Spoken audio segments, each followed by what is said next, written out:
everybody. Welcome. It's Naga Perkins from Electra Astrology. This is the path ahead. We're going to be looking at the astrology of the week for the week of January 20th through the 26th.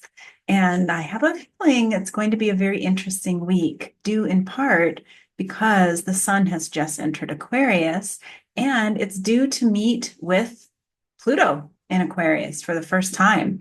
So look around your life, take a snapshot, get a sense of what's happening. What are the big themes? Because it's going to give you some really good insight into what this whole Pluto and Aquarius transit is actually going to mean for you on a really personal level.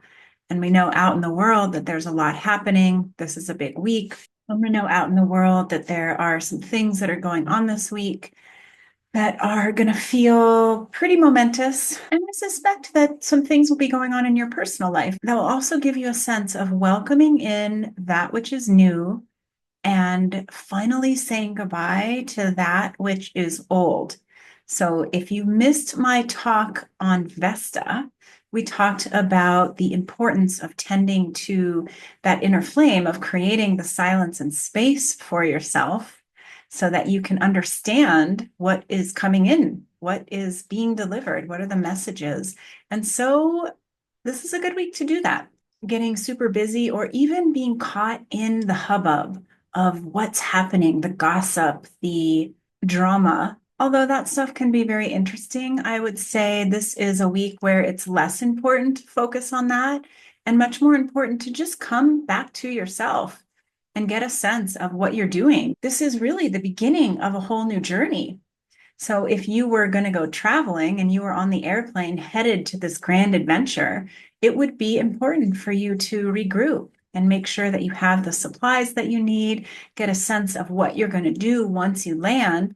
And even if your plans go totally awry and everything that you thought was going to happen in your mind doesn't actually happen, at least you have connected with yourself and you have somewhat of a game plan. It's like when I get off of that plane, I'm going to go to the bathroom and then I'm going to go find out which train I need to go on, etc. So this is a good week for that. We're just getting clear on our navigation so that we can hit the ground running. Before we jump into the charts, I want to tell you that I have an Astro cohort that I'm beginning.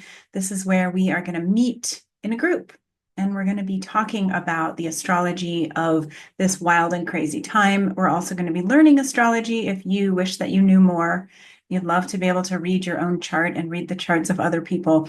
And then we're going to be talking about the psychological and spiritual implications of what is happening right now, because what an exciting time to be on the planet and be experiencing all of this. It's really so different than anything that we have done before. And if you want a guide to navigate through that, hi, you can find more information on the cohort at electraastrology.com. And let's jump into the charts. All right, let's look at the charts for this week. We begin on January 20th, Inauguration Day, if you are in the United States. And what are the odds that this happens to be the day that the sun makes its conjunction to Pluto? At 1 degree of Aquarius, the sun switched signs yesterday.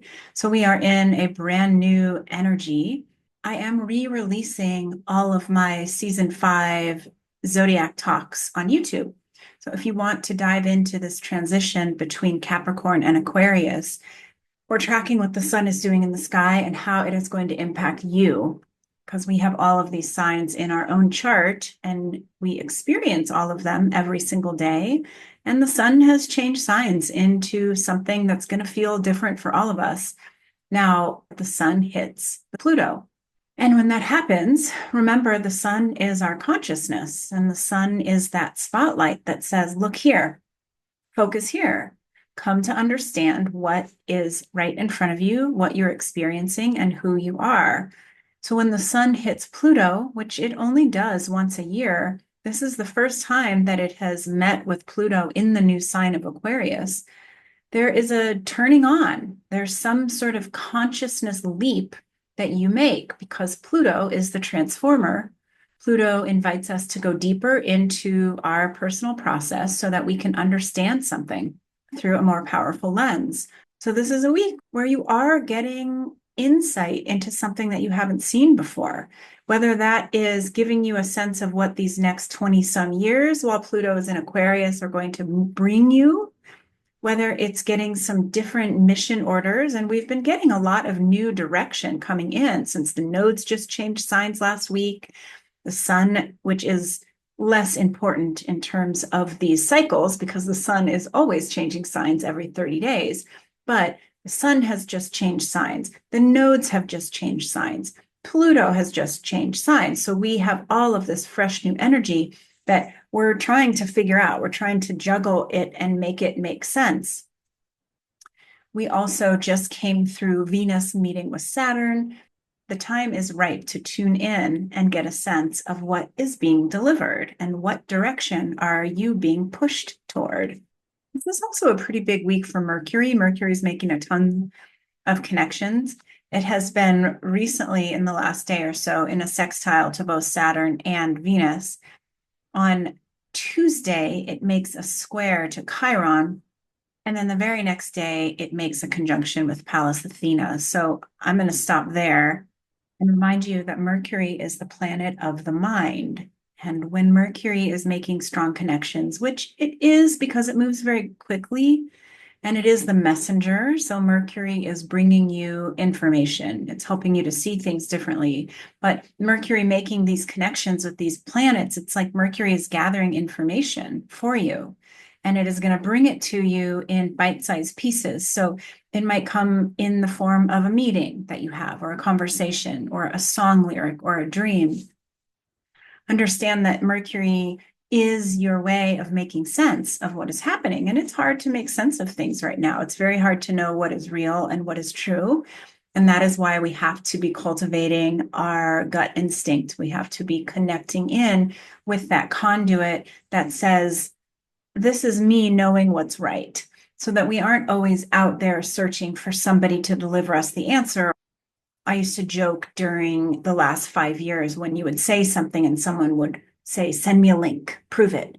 We don't need people to send us links anymore about things, because this is so much less about putting our faith and trust in what we're told and in what we see and what we hear, and much more about focusing in on what is real and true for us.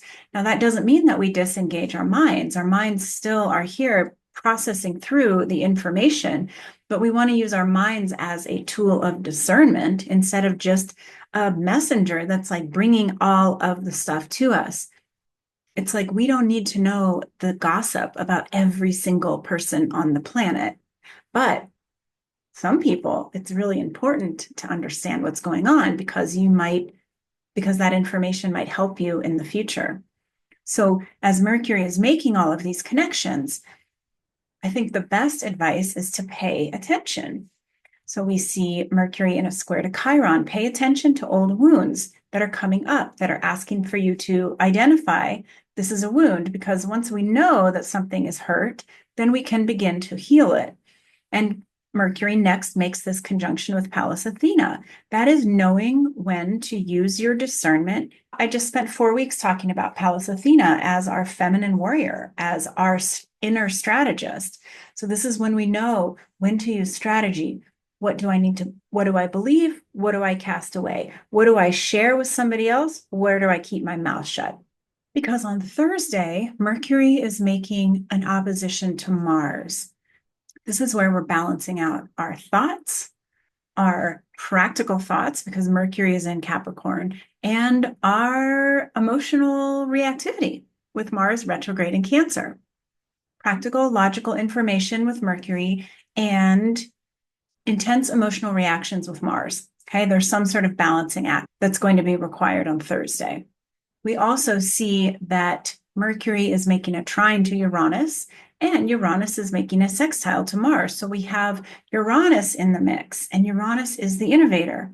Uranus is pushing us to do it differently, AKA do it better. So in a nutshell, this whole week says, look, you're going to be getting new information about something. You're leaving the past behind. It is becoming more and more final that the past is in the rearview mirror.